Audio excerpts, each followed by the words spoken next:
direction.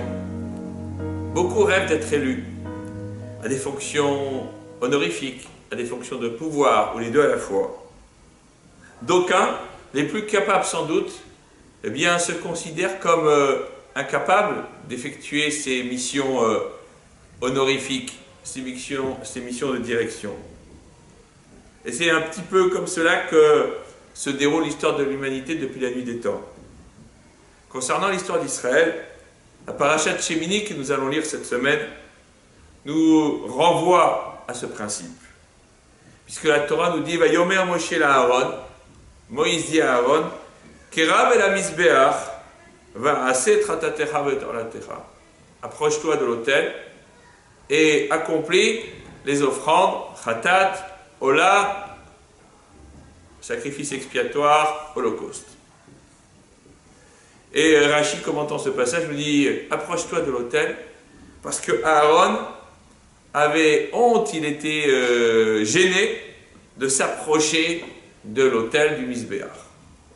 Évidemment, on peut comprendre que Moïse parle par l'expérience, puisque lorsque Dieu se révèle à lui au buisson ardent, eh bien, Moshe Rabbeinu décide de discuter, d'argumenter avec le Créateur, et résultat de course, lui qui aurait dû être Cohen, prêtre, eh bien, se voit retirer cette prêtrise et elle se voit confier à son frère Aaron.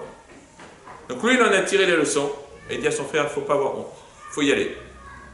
D'ailleurs, c'est le sens de cet enseignement du Shulchan Aruch qui nous dit que lorsque quelqu'un est Shalir Tzibour, ministre officiant, il monte à la Teva et il fait l'office.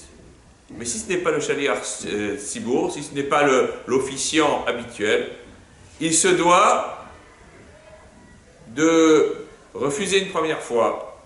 À la seconde fois, il commence un petit peu à se préparer.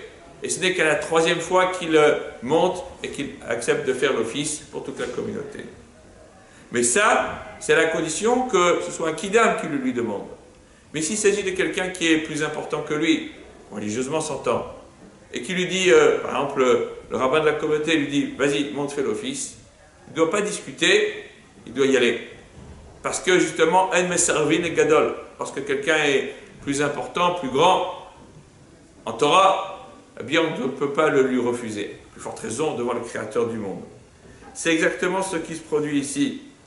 Moshe Rabbeinu a donné un ordre à Aaron, parce qu'il en avait tiré les leçons de ses propres erreurs. Et lui dit, vas-y, accomplis la volonté de Dieu. Monte, et grâce à cela, eh bien tu verras que toutes tes actions seront bénies, et que le peuple juif, lui aussi, le peuple d'Israël, eh bien, verra ses offrandes et ses actions bénies par l'Éternel. Shabbat Shalom.